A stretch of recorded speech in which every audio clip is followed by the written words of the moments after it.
You'll see it. Yeah, there's a few people. Oh, there we are. Welcome, guys, to the Meat of the Matter podcast. So I'll be filling in for Tony this week. Tony's a little bit busy. This week we have myself, Peter, Byron, and Lisa. How are you guys? Great. Great. Amazing, Great. amazing. So, guys, this week has been like any other week. We have a lot of people in the industry that are just talking absolute rubbish. I love the heading, Peter, that you put on this. Is it fitness or is it madness? So we're going to talk about a few subjects today because there's a few subjects that we really need to talk about. So the first one we're going to talk about is carnivore is garbage for bodybuilding. I'll have my say on this very, very shortly. But let's start with yourself, Byron. What do you think about this? I watched the clip that you shared this week as well, and it's like I I just have found to upload it, but basically it's saying exactly what the title says. Yeah. You can expect the usual arguments. Yeah. Sorry, Yeah. Brian. Go ahead, Byron. No. I just when I watched what you shared this week as well, I'm like kind of, I find that a lot of, especially some of the younger people that have been shown all the same brute stuff from the industry and following the same advice, speaking the same language, it just, I don't know if people actually update themselves or they think once they've learned something, then that's it. There's nothing to change or learn after that. I just, yeah. That's often the about case, yourself? Byron, isn't it? People get an idea about something, they learn something somewhere.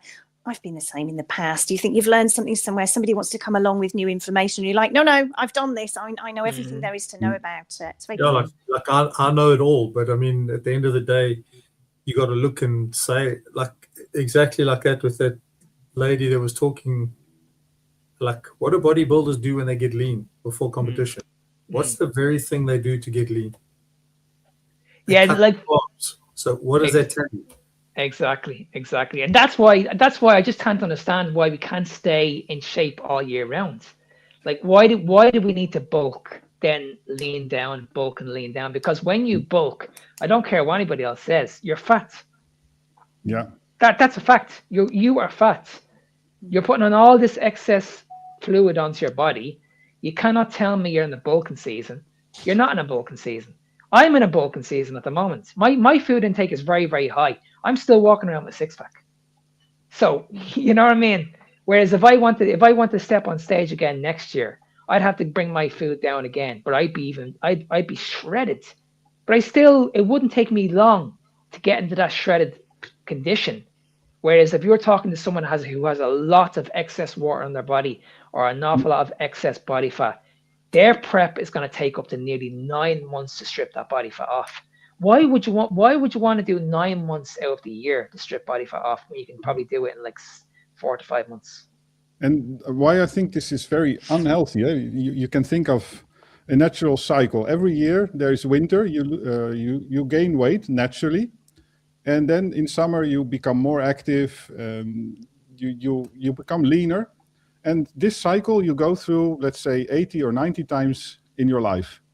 And now you're going to do either bodybuilding with bulking and cutting, or you're going to do yo-yo dieting, and you experience this thing like, I don't know, 200, 300 times a year. And losing weight in the end is on itself not a healthy process, right? It's like you're in a deficit usually, and yeah, it's consuming.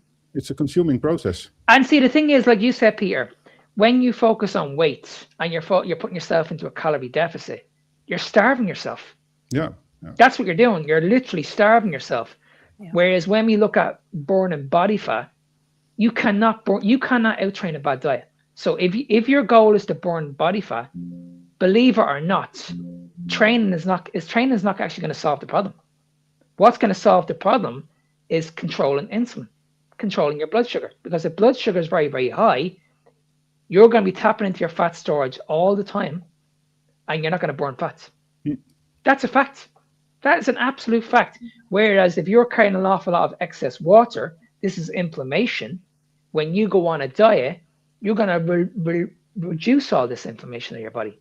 So this is why when people step onto a scales and they're severely overweight, and the first week they step on the scales like, Jesus, I've lost 20 pounds. Yes, you've lost 20 pounds of water. It's not body fat.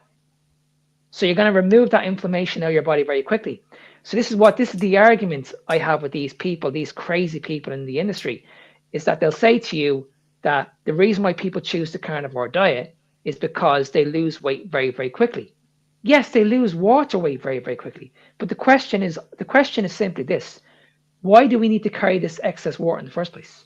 Like, give me one good reason why we should be walking around with this amount of water in the body, because this is leading to health problems, whether you like it or not. This is what's leading to inflammation. This is what's leading to our crisis with type 2 diabetes. This is the reason why our obesity numbers are on the rise at the moment. This is the reason why people are struggling with food noise. Also why insulin stays elevated for so long, because they're continually snacking on the very thing that's making them stay hungry. Exactly. So that's what I'm saying. They're not in a position to shut off that hunger hormone. It's like they have to eat every 2 hours because their insulin levels are too high. Whereas if we block that and go on the carnivore diet and focus on the leptin hormone and the ghrelin hormone, we can shut off that hunger. So that means you don't need to eat as much. Plus, you're tricking the body into thinking that you're not starving anymore. Yeah. You know what I mean? Because I was only speaking about this to Victoria and Gabriel shortly, before I got on this podcast. I did this experiment myself, like a couple of months ago, where I just ate 6 cans of sardines for 2 weeks. Now my food intake is very, very high at the moment. We don't focus on calories here, but I'm taking in about 4.5 pounds of red meat every day. So I don't know what that is in calories, maybe over 4,000, something like that. But I was eating 6 tins of sardines for 2 weeks. Now, when I looked at the amount of food I was eating, it was extremely low. Extremely low. It's probably under 12, something like that. But I can tell you right now, I couldn't eat anymore. I was stuffed. Now, how is it possible that I can go from nearly 4.5, like in calorie wise, down to 1,200, and I'm still full? And it's exactly what you see when people start with the carnivore diet. A lot of them can eat very little. Like, I don't know, even things like 1,500 calories, where it's normally like 2,500. And then eventually they reach the point where they don't have enough fat mass on the body, and they start under eating because they are used to this whole process. I mean, I've seen it even with Carrie Mann from Homestead Howe at some point. And you have to really realize that you have to increase your food intake at that point. And things like sardines, I think they work because you have enough fat mass on your body. And the second thing is the nutrient density. It's like it contains virtually everything. And it also promotes fat burning in the first place, ketosis. And I think also the impact on FGF 21 is there as well. So it's still also low in protein, so it works probably. Yeah, I'm sure you were in this position many times yourself, Lisa. I would like to hear, actually, I was just going to butt in there, actually, Mark, and ask you to tell us a little bit more about water weight. Where it comes from, why we get, because I would imagine there's a lot of people watching that don't understand, what's going on with water weight. Like, why do we gain water weight? Where does it come from? And why is that the first thing to come off when we start sort of dieting or dropping how much we're eating? Like, what's going on there? Can you speak a bit more about? Yeah, sure. So basically, for every 1 gram of carbohydrate you're eating, you're storing nearly 4 grams of water into your body. Right. So how you retain water in your body is the amount of carbohydrates. So basically, if you look at it like this, like for me, if you look at where I am now, if I show you guys a picture of me, I'm very, very lean. If I added in carbohydrates, I would look bigger. So it would look like an illusion. I would look like I'm just aesthetically bigger, but I'm not bigger. I've just filled the muscle up with excess glycogen. Okay, so carbohydrates are filling up the muscle with more glycogen. But we can do this through a process called gluconeogenesis. See, this is the issue. People are absolutely convinced that if you want to replenish muscle glycogen, This is where the issue is. People are convincing you that you need carbohydrates. This is why when you hear people talking about carnivore and they're saying that carnivore is garbage for bodybuilding, it's the opposite. Because you don't need any carbohydrates to build muscle. Like nobody can convince me on social media that you need any carbohydrates to build muscle. Because if that's the case, you need to come on and have a chat with me, because I'll pull you on this big time. There's no carbohydrates that build muscle. The only macro we need to build muscle is protein. Okay, we need to put mechanical tension on the muscle to build muscle. Mechanical stress. You need to give the muscle enough stress for the muscle to grow. You need to allow the muscle to recover. Okay, you need to eat in a surplus over time. You need to add in some sort of aggressive overload. That can be time retention, what we're going to talk about shortly, or that can be strength training. You need to pick one. You do that over a consistent period of time, you will build muscle. See how I didn't mention anything about carbohydrates there? Whereas when you eat carbohydrates, you have this watery look. You look inflated, because that's what carbohydrates do. They fill you up with muscle. You'll see it in people's faces. Like if I had carbohydrates for 6 months, you would see my cheekbones. They'd be blown up. They'd be gone. Yeah. So my body will be filling out in water. That's why a lot of the bodybuilders are puffy. Yeah. Yeah.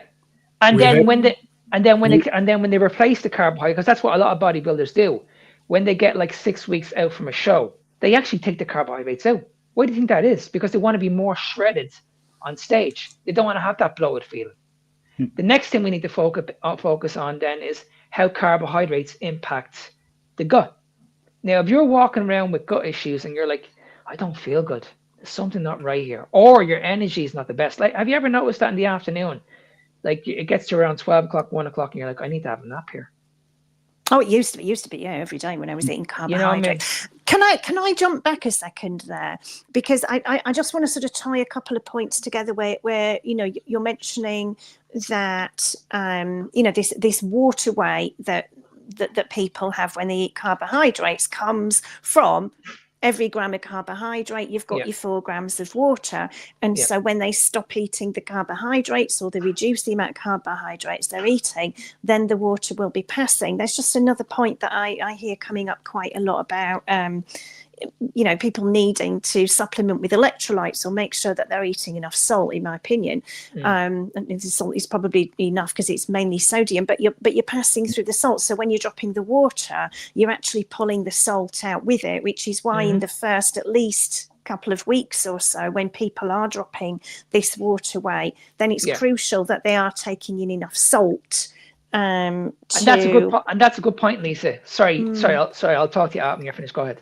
No, I mean, that's pretty much what I was saying, really. It's really important to get enough salt in, particularly in the beginning. I mean, you know, further down the line, you find yourself not wanting to throw salt on everything. But certainly in the beginning, you have to salt to taste, because your body's going, okay, goodness, we've just got rid of all this water and you've taken all the salt with it. Absolutely. And that's why when you get into this space, that's why electrolytes and sodium intake is important, because you want to have those muscle contractions. So you need to increase your sodium. You need to increase your that's why electrolyte. A lot of people will say that electrolytes are rubbish, but they're only rubbish because you're eating the standard shitty diet. Whereas if you're on the carnivore diet, you actually rely on electrolytes. If you want to keep on building muscle, your body needs to have electrolytes for those muscle contractions. So otherwise, you're going to feel flat when you walk into the gym. You're not going to get that pump. The best thing about walking into a gym and training is you feel that pump. You know what I mean? Everybody knows what I'm talking about. You get that pump feeling. It feels you know you're pumped with the muscle. That's why electrolytes and sodium intake is very, very important. Yeah, especially sodium, right? But it has nothing to do with carbohydrates. We can fill up the muscle. We can fill up the muscle with carbohydrates, but we can also do this with sodium and electrolytes. Yeah. You know what I mean? So that's the contradiction. It's like, well, where's the argument here when you keep telling me that carbohydrates are important for muscle growth? Like, we need to understand what muscle growth is. If we're talking about the actual muscle, as in the size of the actual muscle, then carbohydrates have nothing to do with it. Whereas if you want to increase muscle mass size, like if you want to increase the bicep size, then will carbohydrates make the bicep look bigger? Yes, it will, but it's an illusion. It's not the actual muscle. The tricky thing is that just a little bit, it does help in their context, right? Because you need insulin, of course, for the anabolic effect and for muscle building. So if your body is used to high levels of insulin, then I can imagine that eating additional carbohydrates within the context, of course, of already carbohydrate-loaded lifestyle, then the carbohydrates will indeed spike the insulin. So that might, in that context, have a little bit of benefit, but it's wrong to generalize that to, for example, ketogenic context. Yeah, and see when we look at the insulin is the anabolic hormone. That's we know that's not the problem. We know this is a natural way of building muscle, but insulin is not a fat storage hormone. That's the difference. So we can activate the anabolic hormone through gluconeogenesis, giving the body a reliable energy source, which is going to be fat. It's not going to be carbohydrate because that's a quick energy source, allowing your body to recover and just adding some resistance training into your life. Yeah, that's all you need to do. That last one is also important, not just for stimulating the muscle growth itself, but also stimulating insulin. Because today, for example, I went exercising, fasted, and I also didn't eat afterwards. And I had to use 2 units of insulin just to keep my blood sugar levels down. And that happens, of course, in a healthy person as well. So the pancreas will produce 2 units of insulin, or anything, depending on the person. And that's quite a lot, because that's like at least half the dose that it would produce for a normal meal. So just by exercising, by cortisol and adrenaline and all those things, insulin will go up. So the anabolic effect is already there. And that's why the least amount of training you do in the gym is for me, that's the way to go. This was half an hour, Mark. Yeah, because like when you think about it, if you put your body through an awful lot of stress and you're going into the gym, you're doing the cardio, you're doing the resistance training, that's going to impact stress. And it's also going to impact blood sugar. Now, if your blood sugars are high, guess what happens to your cravings? They go up. They go up. People don't understand that you can get a very, very good workout done in 40 minutes. I'm going to talk about this shortly. The problem is people do not know how to train to intensity. That's in my opinion. Because I have people that are in the gym for only 20 minutes. And people are saying to me, 20 minutes is not enough. There's no way 20 minutes is not enough. But you can actually warm up in the sets. You don't need to do too many reps and sets in the gym. We're all convinced that we need to do 6x8, 8x8, 12x12, all this rubbish, all this junk volume. None of that is necessary. Trust me, none of it. You want to keep your stress levels low. This is why I talked about mechanical stress. Elevated cortisol is a problem. Okay, that's chronic cortisol. Chronic stress is a problem. Whereas stress in general is not a problem. It only becomes a problem when it becomes chronic. So how do we eradicate that problem? How do we keep our stress levels low? First of all, when it comes to your nutrition, get rid of the carbohydrates. This is going to cause unbelievable damage. Look at your training program. Look at what you're doing. If you're doing too much, you're going to run yourself out. It's only a matter of time. You're going to hit a wall. I'm telling you, you're going to run out of energy and you're going to struggle. So what you need to do is you need to reevaluate everything. Your lifestyle, your family commitments, your work commitments, your gym commitments, your nutrition commitments. You put that all together. What happens to your stress levels? They go down. If your stress levels are going down, your sugar levels are under control. They're never in that fight or flight situation. You're just at ease. Does that make sense? Yeah, absolutely. I've been sort of trying to learn a little bit recently about the nervous system as well, nervous system regulation. I've just joined a Facebook group in order to try to understand that better, because obviously if your nervous system is dysregulated, then of course that's chronic stress, and it's constant chronic stress, and of course it's going to impact insulin in the body. And so I'd like, when I learn a little bit more about that, it would be nice to talk more about that, because I think it's a really, really important factor, particularly for women, and particularly for women of a certain age as well. More over than men, I would say. Okay, so let's touch on that subject. So when we talk about what you just mentioned, Lisa, the CNS system, the central nervous system. Now, what you want to do is don't go into the gym and ruin yourself. So you don't need to go into the gym and think that you need to lift extremely heavy weight to get the job done. This is the biggest myth in the fitness industry by a country mile. Now, if you like strength training, you do that.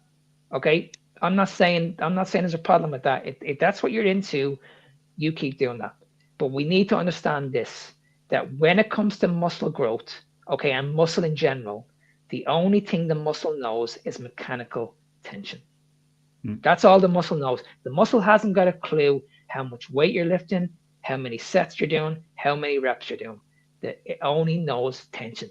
So how can we add as much tension onto that muscle as much as possible? That's what we should be thinking about. Now, I believe the best way to do this, to keep your stress levels low and control your CNS system, is time under tension, because you are fully in control of that movement. Whereas when you lift heavy, things can go wrong. You can end up getting injured.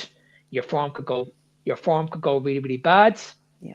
This is where, and then the speed of the movement also. Do you ever notice when people go into the gym and they're lifting away from A to B and they're doing this? They're just trying to get the set done as quick as possible. Do you ever notice that? It's pointless, isn't it? Whereas with me, I only spoke about this the other day. I can pick up 12 kilos, which is it's extremely light for me. But I can make that set really, really tough if I just mentally lock into what I need to do here. So if I really activate the muscle and really just really fight against that weight, I can make that set really, really hard. I can make 4 reps look extremely difficult, and it would look like I'm lifting 40 kgs in my hands. Whereas if I lift 40 kgs in my hands, I have to do this. I have to get it done really, really quick. There's no way I can control that. I would rather focus on the muscle, take the muscle to complete and utter failure, instead of taking the weight from A to B and destroying my CNS system in the process also, if that makes sense. Yeah, very interesting. Can I bring up another point about exercise as well while we're on the topic? Because, I was walking today and I saw somebody running. I saw a few people running today, and my automatic thought was, you're just running off the glucose that you've eaten. You're just running off the carbohydrates. I mean, how much of a place is there for running and such exercise on a ketogenic or carnivore diet? If you like doing running, keep doing it. But running has nothing to do with burning fats. Nothing. Like you said, you're only burning glucose. You're burning sugar. Now the question is simply this: where is the glucose and sugar coming from? So instead of putting yourself through all this torture of running, would it not just be better just to eliminate this problem in the first place? Because none of us like running. I don't know about you guys, but I hate running. I hate cardio. Hate it. But also in the past as well, when I used to train clients as well, a lot of my clients were runners, and I can tell you now, they were some of the people that had the highest fat body percentages that I used to train, and they might have looked slim, but when you go and do the measurements on them, they used to have the highest. Some of them used to have the highest percentage body fat, and it was like, oh, why is that? Because you got to understand, running's not there to burn fat, and plus, most runners don't ever sit and do weights or anything like that, so they're not really building muscle. And if you go look at any big marathon runners, they don't really have much muscle on them, and you can see they have a lot of loose skin. There's no real firmness there. It's not the same as if someone just did a lot of walking, and then maybe did a bit of weight training as well. So the illusion to think that running is the ultimate for fat burning is also been something that's been put out in the industry in some form of way, which is not really truth. And when you look at like a sprinter that does like 100-meter sprints compared to someone who does a marathon, it's night and day difference. The sprinters look jacked. They've got this muscle. They have this aura about them. They just look powerful. You know what I mean? Whereas when you look at someone who's a marathon runner, they just look scrawny. It's like they're very, very thin. They've got very, very little muscle mass in their body. And you know what I mean? And this has an effect on your metabolism.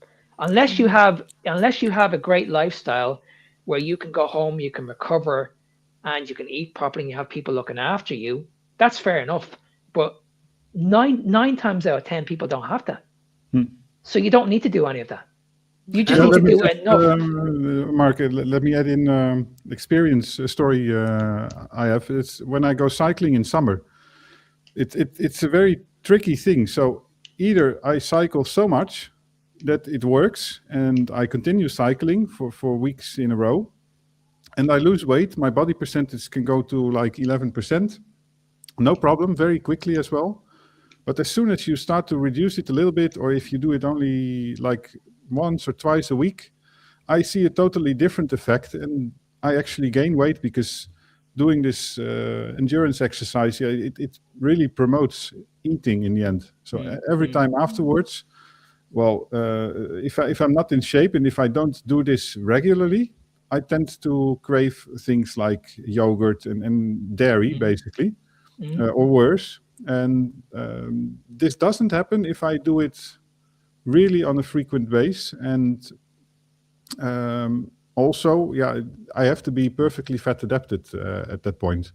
And then I see no issue. It's actually, in that context, a very nice way to quickly lose weight. I once went for 200 to 250 kilometers fasted.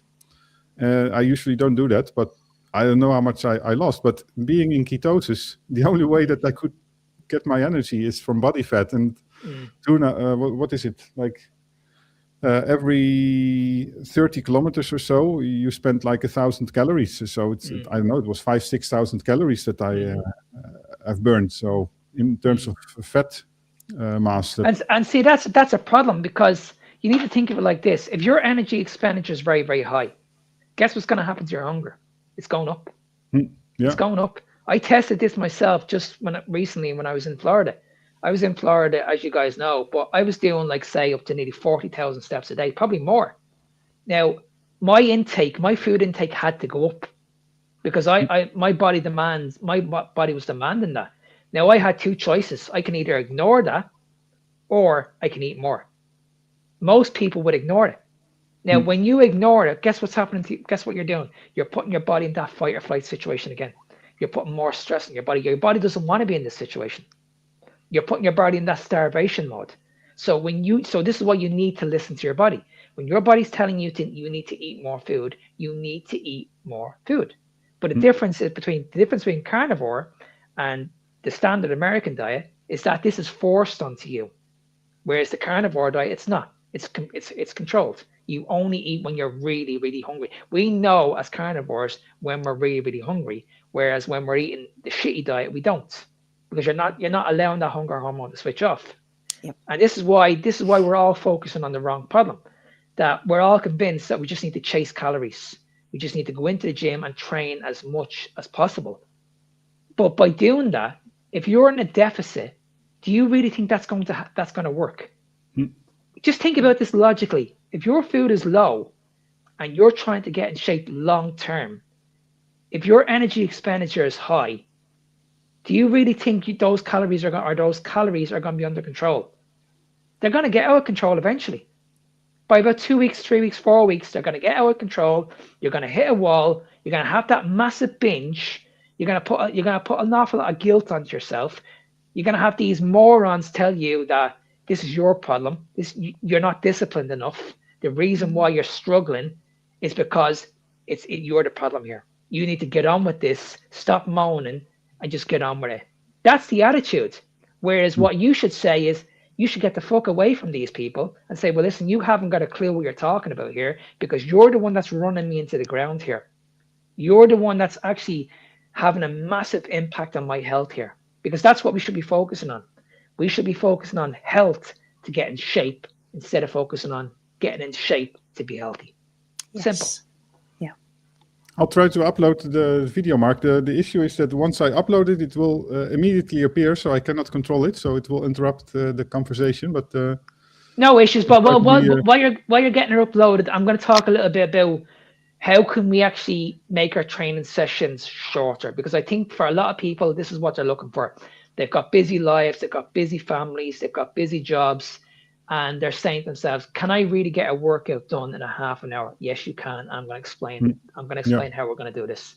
So when you go into the gym, okay, what you need to think about is warming up the muscle, then making the muscle challenge or making the muscle a little bit harder, and then taking that muscle then to complete and utter annihilation. Now, think of it like this, right? So let's say I say to yourself, Lisa, we're not doing any warm. We're not doing like the standard 3x6 or that kind of warm-up style. I just want you to pick up a dumbbell. That's going to be quite challenging for you, just somewhere in the middle. Let's say 16 is really, really tough. 8 is very, very easy. So in between, let's say 10 or 12 is just that sweet spot. Now, what I'll say to you is this. I want you to move it very, very slowly. Okay? So you're really focusing on the negative and you're really focusing on the positive. Okay? So 5, 4, 3, 2, 1. 5, 4, 3, 2, 1. Okay? So 10 seconds on each rep. Now, when you get to the 5th rep, you're going to feel, okay, that's the warm-up done. I feel like a little bit of blood going into the muscle here. This feels really, really good. The next 5 reps, this is getting harder. I can actually feel like this is actually getting really, really harder.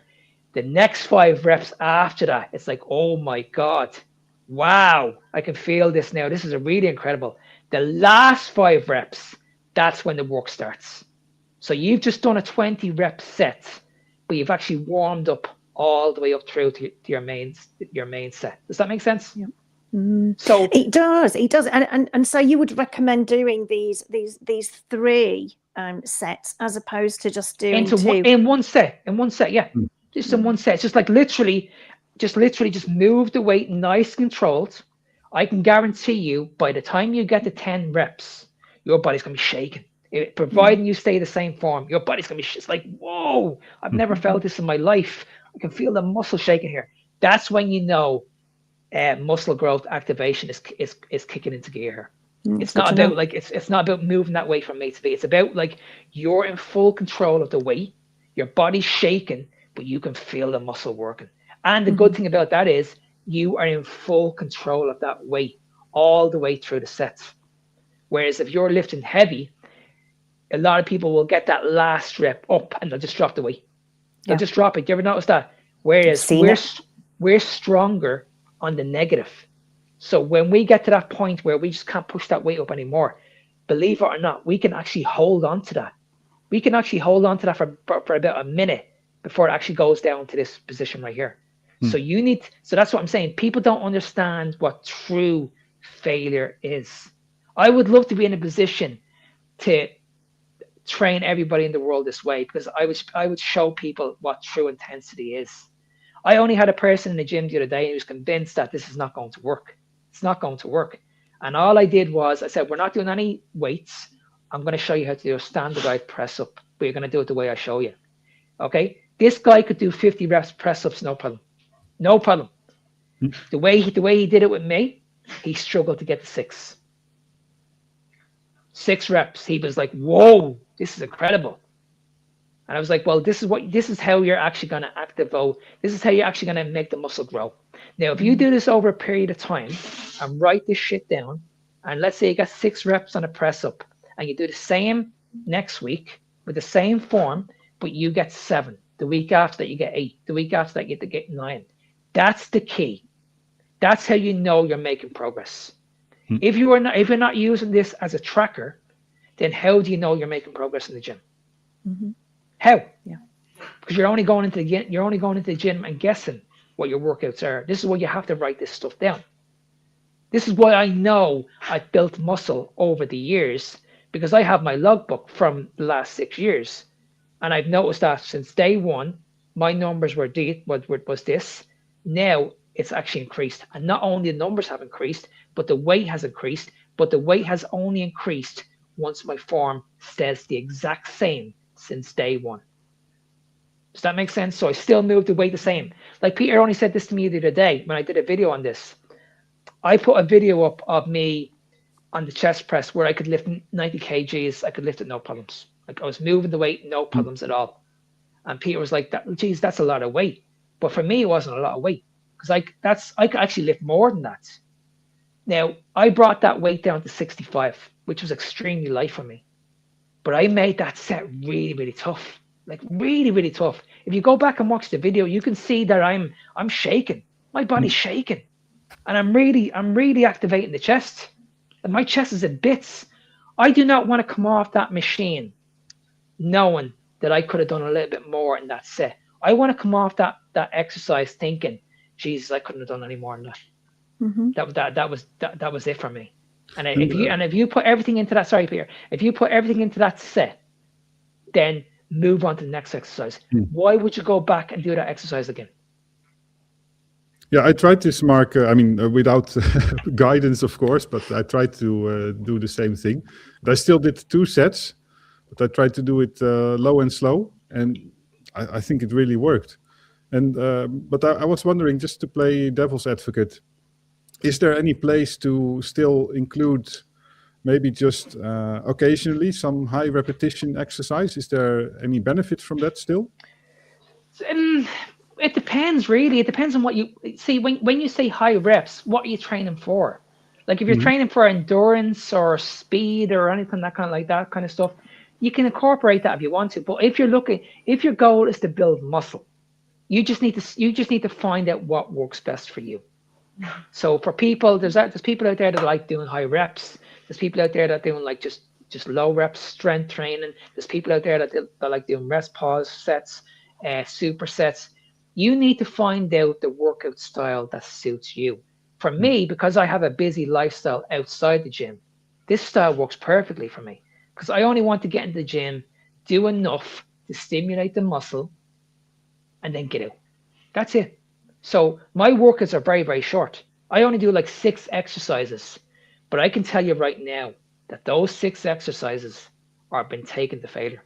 Like there's nothing left. There's nothing left in the tank. I'm done.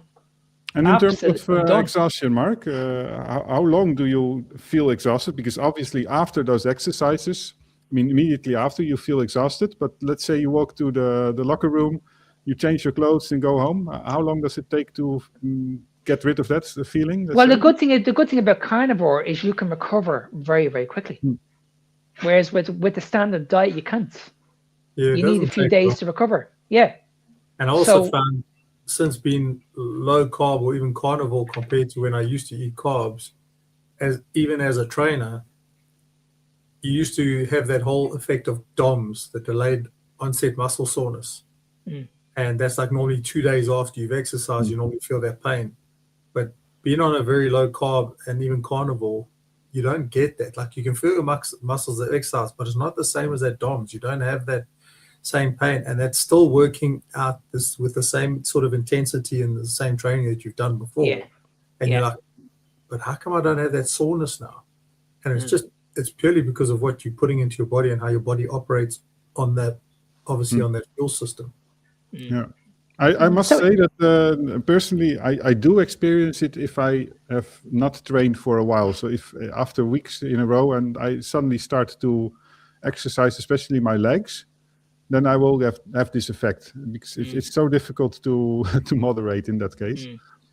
And then also to touch on that, sorry, Mark, just to touch on go ahead, Byron. Our rep thing as well is that, like Mark said, it depends on what you're training for, but also sometimes if you've had an injury, obviously a lightweight is not going to really make a big an effect, but you obviously can't go too heavy because otherwise you're just going to potentially do damage with the injury. But if you're injured, you can obviously use light weights then to as max where it's comfortable.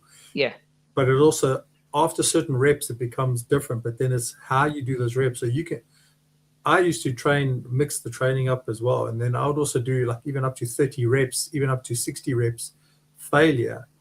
But it was going from light weights and I'd stimulate that with some heavy weights. But if you were injured, that lightweight training, you could obviously get it, but it depends on how you do it, how slow you do it, Exactly. whether you're Yeah. doing explosive movements mixed with slow movements. And that's also part of why some people have spotters or training partners. Your training partner is not there to help you go as heavy as anything. But when you fail on your concentric move up, Yeah. like Mark said, you're a lot stronger. So now when you're going back down, the whole idea is you can't lift it up anymore. So your spotter friend can help you lift it up, and then you work on that down part to do that max to failure. And then you get further stimulation. But it's just, I think the perception of people going to gym and what they're there for is two different ideas. And I think I want to add in there as well, Byron. I think this is why machines get a very, very bad rap, in my opinion, because you should be always training for safety. And what just Byron just mentioned there, if you're on a bench press and you're lifting the weight, a lot of weight, when you're not in control of that movement. You're not in control of that movement because you are not going to failure. I don't care what anybody else tells me. If you're going to failure, you will not be able to push that weight off your chest because you should be failing on the negative. So how are you meant to push the weight back up? Whereas with the machines, when you get to that sticking point where you get to that negative point, you can actually put your foot down on the latch and control the weight down. You know what I mean? So it's a lot safer. You can move the weight at a safer pace also. You cannot do that with barbells. Now, I'm not saying you should not train barbells. I'm not saying that when it comes to training, you shouldn't focus on the foundations, like the likes of the deadlifts, the bench presses, or the squats. In my opinion, we can still activate the muscle without doing these exercises. I think there's too much talk about the deadlift. There's too much talk about the bench press. Nobody can convince me that I can't build my chest without doing the bench press. Like, I can build my chest using cables. I can build my chest doing dumbbells. I can build my chest doing a machine press. I can build my chest doing press-ups. I don't need to have any equipment. Look at people that do calisthenics training. They look incredible. They don't use any equipment. They use their own body weight in parks. They lift their own body weight in parks. You know what I mean? So I think what we're doing is we're making things overcomplicated. We're focusing too much on reps. We're focusing too much on sets. We're looking for all these answers. Whereas the best answer is this: what suits you. That's what it comes down to. What do you enjoy? And unless you try the training style that I do, then you won't understand what I'm talking about. Because I believe when you train this way and you nail this training, you won't go back to your old style training because you'll understand what I'm going through. I've got a question about, you mentioned safety there. I've got another question about, very often people will work a particular set of muscles on one day and then they'll give it a rest for a day or two before going and retraining that muscle again. Does that change with carnivore? Is it necessary to wait a day or two before retraining that muscle before going into doing that again, or is it something that you could do on a daily basis realistically? Well, this is where it comes down to volume, Lisa. So this is where we talk about high volume and low volume. So this is why I'm a big fan of low volume, because if you're training low volume, you can actually train that muscle more frequently throughout the whole week. Whereas if you're training high volume, you can't. So let's say the bro split. Everybody goes in, they train the chest, and they'll do like a dumbbell chest press, then they'll do a machine chest press, then they'll do an incline chest press. That to me is overtraining. Whereas if you just focus on just one movement for the chest, that could be a press up, a chest press, a dumbbell press, whatever, then just leave that alone and then move on to something else. You could train potentially more throughout the week because your volume for that particular exercise group or that muscle group is low. You know what I mean? Whereas if you're doing too much volume, you have to allow that muscle to recover. It's going to take probably about 2 or 3 days for you to come back and do it again. Now, is that ideal if you want to look at building muscle? No, for me, you should be only in the gym for 3 or 4 days a week, because when you're in the gym, you're breaking the muscle down. You're not actually growing the muscle. The growth actually starts outside the gym. So your recovery. So when the next day, when you recover, you do some stretching, you go for a walk, you give your body the right food, that's when the recovery process kicks in. That's when the muscle growth happens. It doesn't happen in the gym. Yeah. That's what we need to focus on. And the gym's not like, because that's where some of the public also have a thing, is that the more time you spend in the gym doesn't mean you're going to grow more muscle, and that's not the way it works. Over a certain amount of reps, there's no real effect on muscle growth. So you've got that sweet point, like Mark says, that if you stimulate the muscle right, you can literally do 3-4 reps and you're going to get more effect than if you try to do 8 reps or 10 reps and you're doing 20 sets and you're sitting in the gym for an hour and a half, as opposed to you can sit in there for 30, 40 minutes, do quality workout, and you'll get better benefits out of it. As well as you free up some of your time instead of sitting there trying to kill yourself and compete against other people ruining their bodies. That's Have we got that useful video up there, information, Pierre? actually.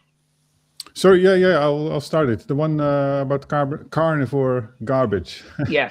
Let's see what he has have to a say. quick look at it. Why on earth would I try a diet that is going to be extremely garbage for my goals? Right, here we go again. Another one. I am, first and foremost, someone who wants to be a competitive bodybuilder. Nothing wrong with that. And when you look at bodybuilders, what do you see the main macronutrient they consume is? If you guessed carbs, you'd be fucking correct. And why do you think that is? Every fucker on social media says the exact same thing. Outdated nutritional advice. Time to move on. Carbs are the single most important thing in terms of driving hypertrophy. I disagree. The body is fully capable of building muscle without consuming carbohydrates. If protein is equated for, if you're getting the minimum amount of protein, it is always going to be the amount of carbs you can eat that is holding you back. Again, I would disagree. If we're getting the minimum amount of protein, which is what we should be doing, then replacing fat with carbohydrates, doing this over time, you will soon realize very, very quickly how important carbohydrates are and if they're actually holding you back. And carbs are still important, Name one. Just give me one essential carbohydrate. especially well in a bodybuilding prep, which I am in. So my carbs are still going to be relatively high because Good for you. I took part in a bodybuilding competition 6 years ago. Never ate 1 gram of carbohydrate. we got to keep up the activity in the gym. If I cut out all carbs, my performance would go like. Oh, yeah, sorry, but No, that's okay. That's I think okay. So that, yeah, he was going to talk about performance. So I'll let you touch on this, Peter, because this is your avenue now. So he thinks that if we want to improve our performance, we need carbs. Because you did an experiment on this a few months ago. So I'll leave this over to you. yeah, I'm not sure which experiment you were talking. So referring to. you were using. I think you were using milk when you went on your bike ride. Oh, that one. Yeah. So I want you to talk about being fat adapted to Yeah. running on sugar, because this is where the problem is. We're absolutely convinced to improve training performance, we need carbohydrates to improve our training performance. But the problem is, unless you become fat adapted, you will never understand how truly really good at training performance you can actually be. Yeah. No, that was very funny, but that was actually a bit longer ago, in last summer.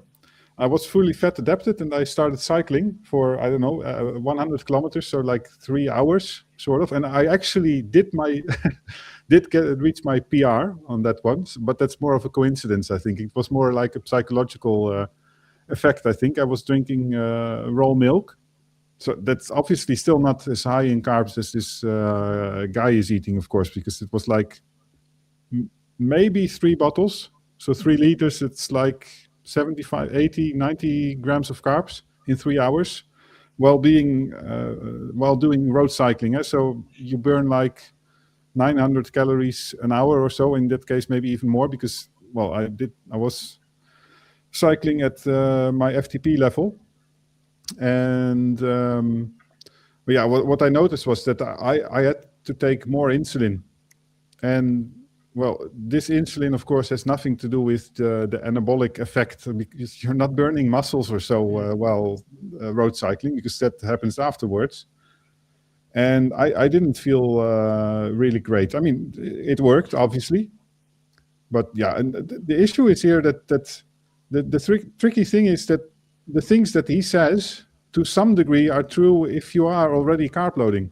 So if he is eating more carbs, and research supports that, then it will help him a little bit. And of course, it's also true when he talks about hypertrophy in the sense when it just comes to muscle volume. So in that sense, the volume, it does increase. But in the end, he said a lot of wrong things, of course. I think he was trying to refer to the fact that if you eat only protein, that you don't get a huge enough insulin bump. And that's definitely not true, because although I use less insulin every day, I still have to bolus like 4 to 6 units sometimes if I eat a decent carnivore meal. So that's really not an issue. And I already talked about this half a meal doses that I have to take anyway if I do strength training. And so it's... What else did he say? Well, a lot of the other usual arguments, I think. Yeah, see, the issue I have when he talks about carb loading is this, that unless you're using up those carbs are going to be stored as fat. Yeah. Yep. That's pretty much where we're going here. So unless you've got this is why when you look at athletes, that this is what they do for a living. So they're always out running, they're always doing sports, they're always in the gym, so they can use up this carbohydrates. You know what I mean? Whereas the average person can't. Now a lot of people are going to watch this and they're going to be saying, well, if he can do it, I can do it. No, you can't. You can't, because you're not like this guy. So that's why you need to move away from that. Not everybody is the same as you. You look at Paul Saladino. He's eating carbohydrates at the moment, but look what he does for a living. You know what I mean? He's got a great lifestyle. He probably has people cooking for him. He can go to bed whenever he feels like. You know what I mean? He can train whenever he feels like. The average person can't do that. Yeah, it's like the I mentioned same thing earlier. with Tour de France runners. I mean, if you look at their fat percentage, they probably also have literally no visceral fats. And so when they are actually participating in the Tour de France or other events, they might even seem healthy when you look at a lot of health markers. But the issue is there afterwards when they stop with this exercise or they reduce it.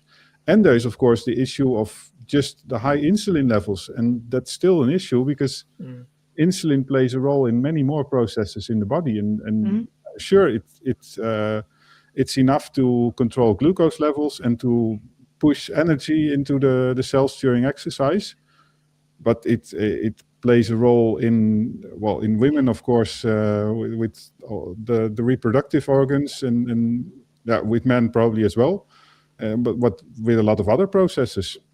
And so your insulin levels are high, just purely because of glucose and energy delivery. And all those other processes in your body will also see a high insulin level. And I don't think that can be right. And see, sorry, Byron. Go ahead, Byron. Just wanted to jump in there as well. But also, the other thing, besides a whole lot of reasons, and this is no disrespect to any youngsters, but there's a lot of these people on there, they're youngsters and they're talking about the bodybuilding and all this and that. And we know there's a big difference when you're in your early 20s and your body's at its peak levels and you're training. There's a big difference between that. And even when I was in my late 30s and I switched to a low carb after a long time and my body had adapted to that low carb, high fat, I still put on muscle mass. I still got bigger. I got stronger. I pushed heavier weights than what I was before because of the way I train and obviously just eating. So carbs doesn't just, you can be on low carbs and no carbs. You can still put on muscle mass. It all depends on how you train and obviously the way you're eating, how you let your body recover and all that. But never mind that. The other thing that a lot of the guys never bring up when they're talking about bodybuilding, you're not having carbs just to get big. The carbs don't make you big. The carbs are going to make you fat. Yes, you might put on a bit of size. But let's not forget, those competitions, not one of those people in those competitions are there naturally. There's other substances they're taking to make their bodies that ridiculously big. And that's a fact. So why else do they have to take so much carbohydrates? Because if you don't have so much carbohydrates and you're taking all that other junk with it, there's going to be some serious side effects and other issues, even though there are. But they don't talk about that. They're having high carbs, they're having all the stuff like that because of all the other stimulant stuff that they're taking as well. You're not going to get big and get into those competitions unless you're taking stuff. And see, when you're taking these drugs, you can get away with eating whatever you want. 100%. Literally whatever you want, they can take. And this is what frustrates me in the industry, because we have an awful. You ever notice when you're watching these videos, they have their shirt off? You ever notice that? They're like, okay, I'm making my meal here. Look at my 6-pack. I look amazing here. I look amazing. But nobody has any idea what this fucker's doing in the background. Like, you know what I mean? We all know who we're talking about here. You know what I mean? There's a guy on social media that used to be carnivore and now he's not. And you ever notice when you watch his videos, he always has his shirt off for some reason. You know what I mean? So it just doesn't make sense to me. This is all a scam. This is all to get followers. This is all to make money. That's what this is all down to. This has nothing to do with health. And this is where I mentioned earlier on, we're focusing on the wrong problem here. We all know we can get in shape. We can eat McDonald's 7 days a week. As long as your calories are in check, you will get in shape. It won't last. It always happens in the context of high intensity training, overtraining basically, and most of the times bodybuilding. I know another guy that started like 4 or 5 years ago, and he followed the same route as I did. Basically, he discovered Dr. Bernstein. He's type 1 diabetic. He was really overweight, managed to lose all that weight. And of course, like me, he started to be interested in fitness and doing that. Then people start to exaggerate. They go deeper and deeper into the fitness. And he basically went towards bodybuilding. And now the guy, at some point, you always reach moments where you crave carbs. I also experienced it. And I can imagine that if you stick in this feeling, then you start eating carbs. You start to feel worse. You have to eat more carbs, and it starts to work again. Obviously, because that's what they report. And you continue training and you up the carbohydrate intake. Maybe add in also performance enhancers at some point. And what you see is basically, in my opinion, a lot of these people start to become really unpleasant as well. They have anger issues. They have mental health issues also. And also, a high carb athlete, if you want to talk about high carb athletes, well, why don't we also look at the Insuno wrestlers? Do they look like bodybuilders? They also eat high-powered meals. Yeah. And not only that, you look at. If carbs are going to make you lean and muscular, then those guys would be super lean. Yeah, and that's a good point, Byron, because if it was all about heavy weights and just lifting heavy weight in the gym, then why do we not see powerlifters have the best bodies? 100%. Then they don't have the best bodies. The best bodies are those people that go into the gym, eat properly. You know, I mean, they look aesthetically, they look incredible. But when you look at a powerlifter's food intake is very, very high. And what do? They just lift a lot of weight. Yeah. So if it was all about just lifting a lot of weight, then surely these guys would look absolutely incredible. They don't. And there's nothing to do with real life targets. These fat percentages that these people are after. So it's just a totally different world. Absolutely. It is a totally different world, Peter. I think so too. And I think, you know, we've got to think about on a daily basis, regular people, not people that are entering bodybuilding competitions, not social media influencers and all of that kind of thing, but just regular people who are just wanting to be healthy. That's it. Just want to be healthy. I just want a healthy amount of muscle on my body. I'm not Paul Saladino. I don't get up at 6 a.m. and go surfing and then run along the beach with my dog. And then it's just not real life for the vast majority of people. And so watching these people that have got these really kind of, I'm sorry, but extreme ways of living or very unusual ways of living, trying to achieve something that is just not part of normal life for 99.9% of us, you know? Well, let's talk about... Sorry, Lisa, go ahead. No, what I'm just saying, it just makes more sense to think about how you can build a healthy amount of muscle for longevity, for health, just to live your life in a healthy way, as opposed to trying to achieve, looking like, I don't know, whoever these influencers are. Well said. Well, let's talk about another extreme, Lisa. This is right up your avenue. Let's talk about veganism. Okay, so let's talk about it, because we spoke about this a few months we ago. have a nice Or a video few on weeks that. ago. I'll try to upload it. Yeah, we'll get a video up shortly. But myself and Victoria got into a conversation but there. it will interrupt. I'll put it up right away, so it will be here in 3 seconds. Lately, how similar carnivores and vegans are. We both believe what we're eating is the best for our body. We both believe how we're eating is the best for the environment. We both disagree with everyone else, and we're both very opinionated. It's nice to sometimes find the similarities rather than the differences. And I think algorithms on social media constantly want to make us fight and hate on each other, but we're more similar than we think.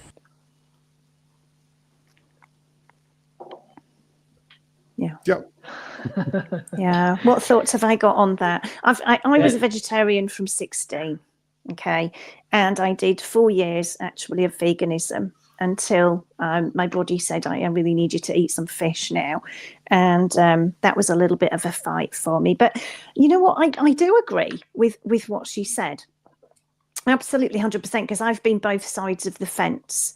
And I did the vast majority of my life as some form of vegetarian. So I was vegetarian for most of my life, a few years as a vegan, and then as a pescatarian, then, keto, and then now mainly carnivore.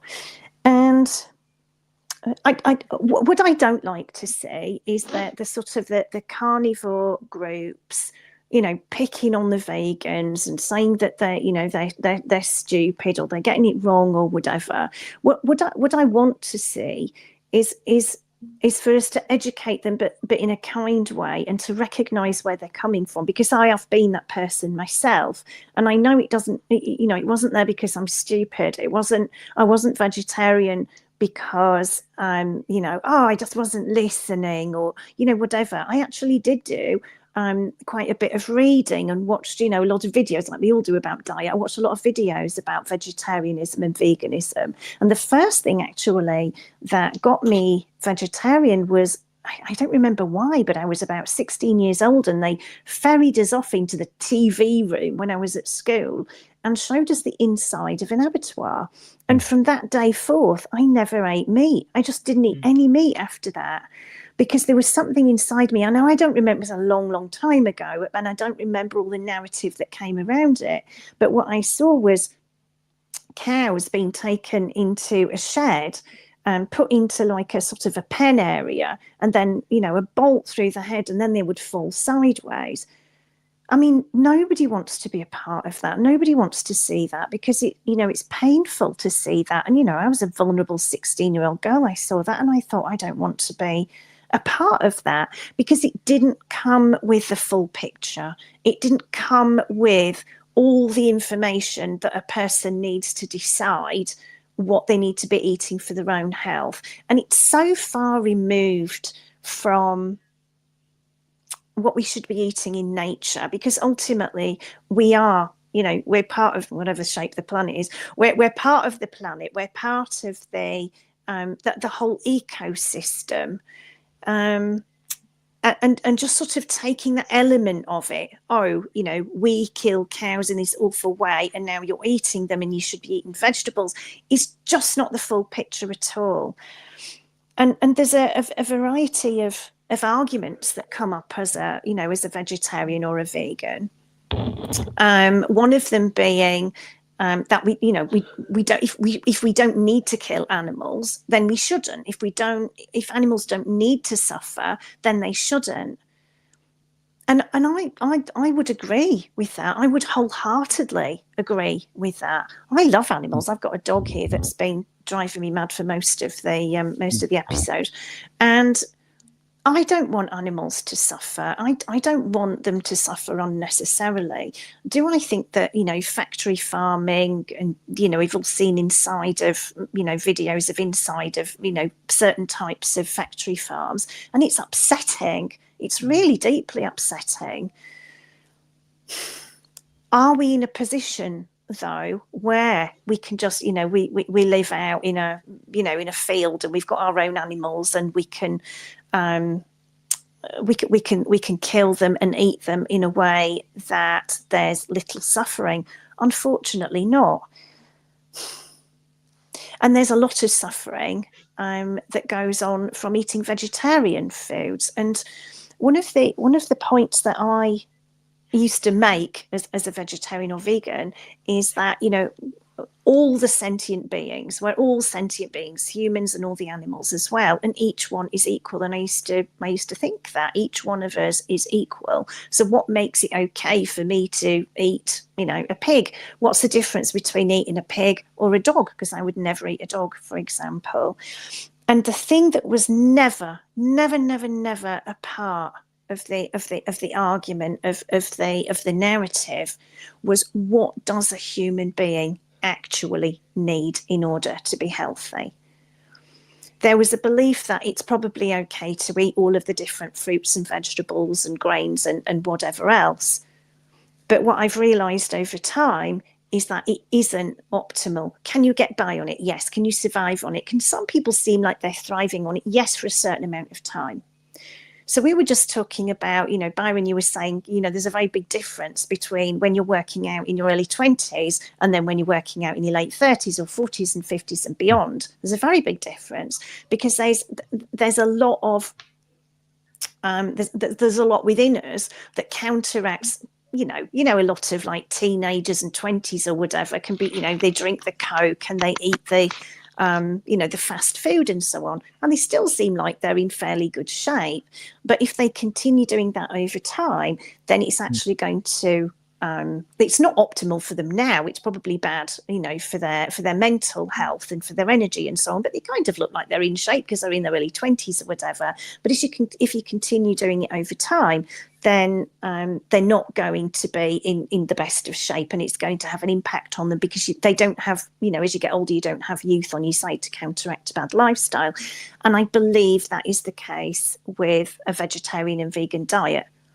Are there benefits to being vegetarian over being vegan? Absolutely, because you're going to probably have, depending on what you eat, you're probably going to have the eggs, you're probably going to have the cheese, and there's probably going to be a higher amount of the amino acids that you need and the protein that you need that you're unlikely to get in a strictly vegan diet.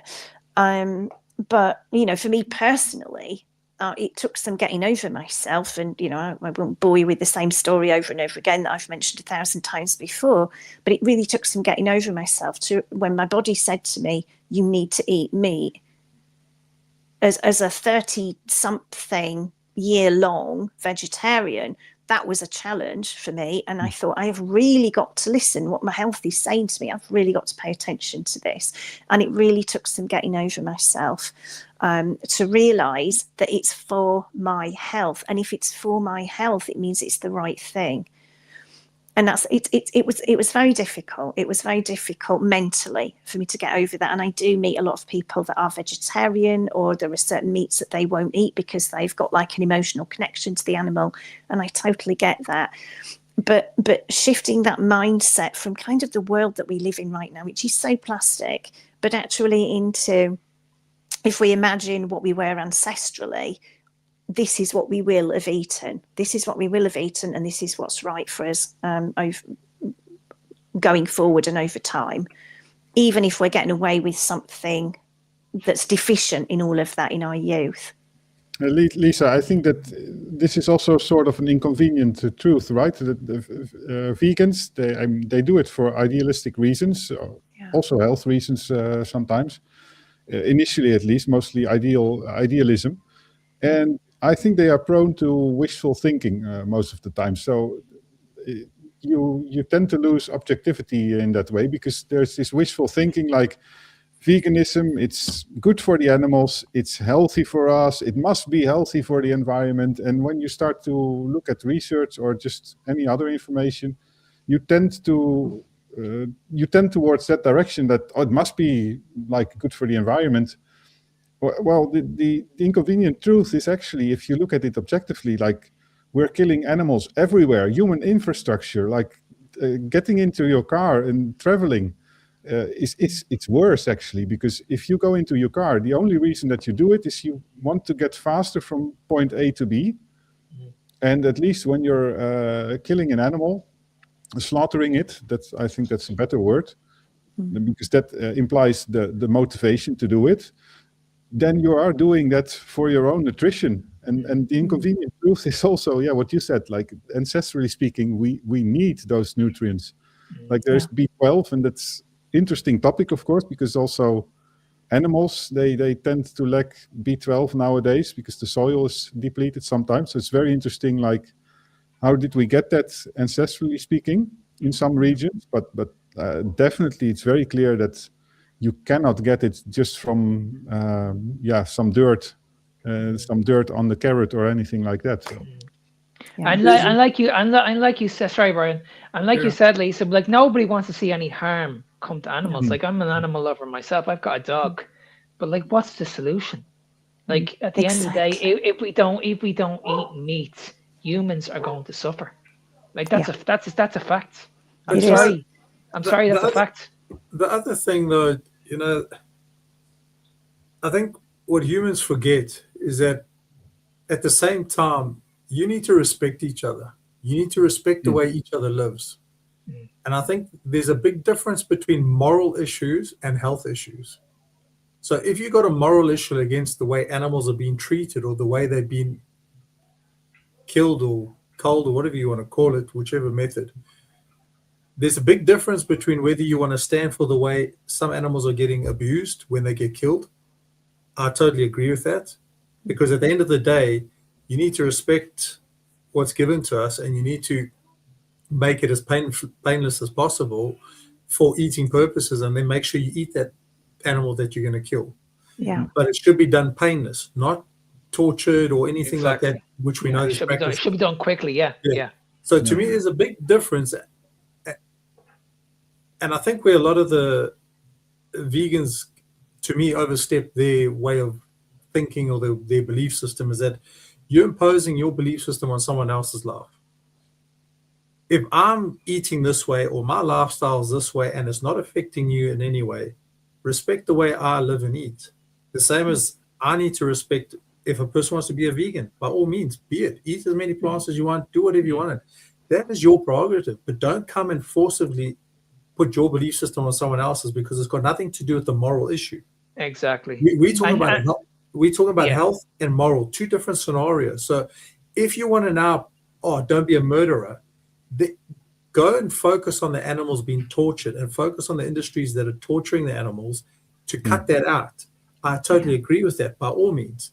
But at the same time, don't come and tell that humans that have been eating animals for thousands of years, and you're going to only change it in the last 60 years or 80 years, and especially when you're eating stuff that wasn't around in the last 200 years because the plantation has changed. Like, get to know your history a little bit better. And at the same time, the stuff you're buying in the shop, how's that very friendly in any way? It's more of this stuff gets sold in plastic than most other things. And then how many animals and other insects are getting killed with this type of vegetation that has to be grown for the masses, if you want to go that way? There's a big, that's where I think a lot of the social media and everything's gone offline, and whether some of these people actually need a bit more help in this, with all respect, in a sense, that go beyond. Like, I really have a big thing when you start blocking traffic and you start doing things, again, for a moral reason of animals being hurt and harmed. There's a big difference between that and then, don't eat animals. Now you want someone else to become unhealthy just because of the way you believe. Like, don't enforce it on someone else. Respect the way other people are living, but there's different ways to go about it. Yeah, and when we talk about respect, like, my respect for the animal, like, just goes up, because that animal is doing things for my life. Yeah. So, Yeah. you know what I mean? And that's what we should be focusing on here. Okay, that animal died for me.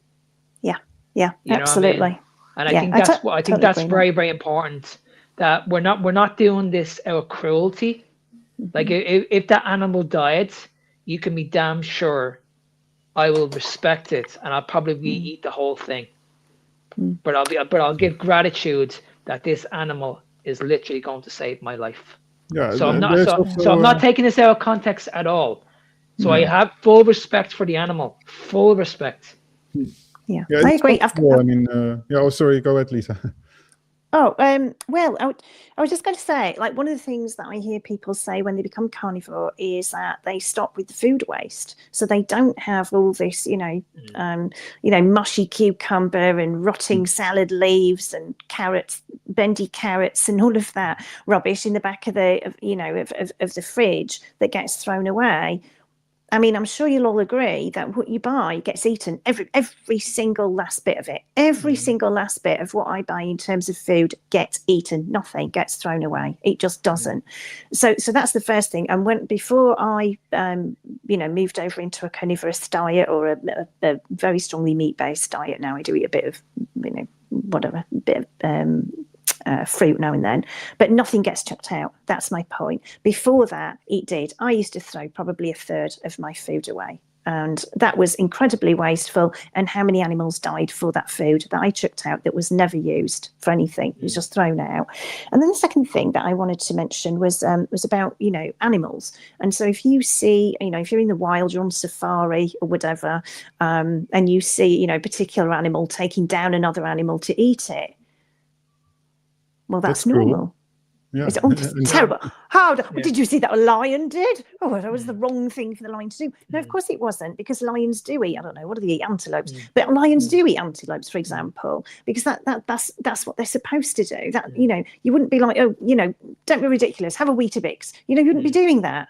But you have to think about, sorry, Lisa, but you have to think about it this way. If you were in that situation, if you were in that survival situation, you have to think about this logically. You would have to kill an animal. Yeah. You know what I mean? You would. Otherwise, how do you live? You're not going to live on vegetables. Especially if it comes winter and it's snowing and that, you're not going to find plants to be eating all. No. And the amount of plants that you have to eat, if you want to, because also a lot of these vegetarian people or vegan type people will also do the calorie thing. If you go have a look at how much you have to eat to suffice what you need to survive, there's no ways you're eating that amount of plants and you don't have a fridge big enough in your house to store that amount of food. And then we look at the amino acid profile as well. You're not going to get that in plants. You're just not. You'd have to eat a shitload of them to get the same amino acid profile from eating steak.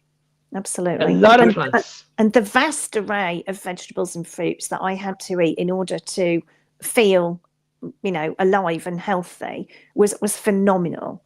I noticed that I had to eat a lot of different types of fruit and veg every single day. Like the optimal for me was about 9 or 10 different types of fruit and veg in a day. Can you imagine? In order for me to actually feel okay. Anything less than that, and I felt suboptimal. I did feel suboptimal because I just wasn't getting enough of, I don't know what the vitamins were and so on. I didn't really pay attention to any of that at the time, but I knew that I had to eat a great big vast array of all these different things. It wasn't about the amount of food I was eating. It wasn't about the bulk of the food. It was the variety that I had to have in order to meet any kind of energy and mental health. That's an interesting aspect. We talked about amino acids, and in theory, in theory, also in practice, you can balance out the ingredients of your diet, get the right amino acid profile.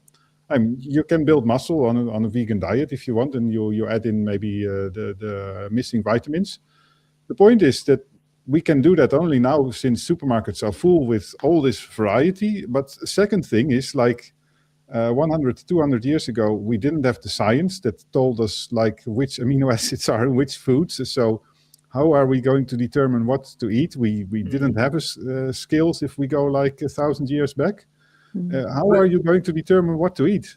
Also, Peter, like you said, though, have a look. The supermarkets are full with with all these vegetables and everything throughout the year. They're not seasonal. Yeah. And a lot of the foods are getting flown in from other countries into other, like between countries, backwards and forwards. So before all this transportation was around, you can't tell me humans were living off all this stuff throughout the year. Like that's just one logical sense. Yeah. Like they were definitely only having seasonal products, but at the same time, what is one thing that's common around the world in pretty much nearly every country is the animals. Yeah, absolutely. 100%. Well, guys, let's wrap it up. That was a great conversation. Any final words you want to say, Lisa? I mean, if there are any, any vegetarians watching that are kind of on the fence about this, I can fully understand where you're coming from. I absolutely fully understand where you're coming from. And what I would encourage you to do is to look up anybody that's gone from a vegan or vegetarian diet into a more meat-based diet and listen to what they have to say. I mean, I have given my 2 penneth, but there are people that have done, whole interviews and videos and so on about this. And it doesn't mean that you have to change anything now, but I would say gather some information from people that have moved themselves from one to the other, and listen to the benefits that they've got about it, and also how they've been able to shift their understanding of how things work. It doesn't mean that you have to by getting information, it doesn't mean you have to make any changes, but gathering information, I think, is the key to helping you to determine how you're going to move forward. Well said, Lisa. And where can people go to find you? Best way to find everything that I do is on my website, ketogentility.co.uk, and you can find there a link to my Facebook group. You'll find some great blog posts as well. So go over to my website and then we can connect. Super. And Byron, where can people go to find you? Carnivore Beats on TikTok, Carnivore Beats on Instagram, and Carnivore Beats YT on YouTube. And then obviously I've put a lot of the songs on Spotify to support the carnivore community if you want to listen. And obviously some of the words and messages are in the words. Music to train to and listen to. And I can just say we're very, very grateful to have you on board, Byron. Your music is absolutely incredible. So, it is. Yeah, thanks very much for everything you do for us. And Peter, where can people go to find you? Low Carb Perspective for all my English content, and I'm known as the Dutch Carnivore in the Netherlands. That's mostly in Dutch, or only Dutch, actually. Super. And if guys want to reach out, anybody wants to reach out to me, just reach up, just key in my website. It's called Fitness Beyond Time. I'm on all platforms, social media. I'm on TikTok and Instagram. If you want to reach out to me, my email is nsmark93@gmail.com. I also want to mention that I'm involved in another podcast with Victoria. We do this a couple of days a week. We interview people all over the world, just random people that come on. And we also want to shout out to Brian, who's also from the carnivore community. Anybody else we need to shout out? Tony. Tony. How can I forget about Tony? How can we forget about our buddy Tony? Tony will be back with us next week. He just had a very, very busy weekend. He had a little bit of sad news this weekend. So, Tony, if you are watching this, we're thinking of you, buddy, and we'll be thinking of you, or we'll be talking to you again very, very soon. So, guys, it's been an absolute pleasure, and we'll talk again soon. Thanks for coming on. Thanks. See you next time.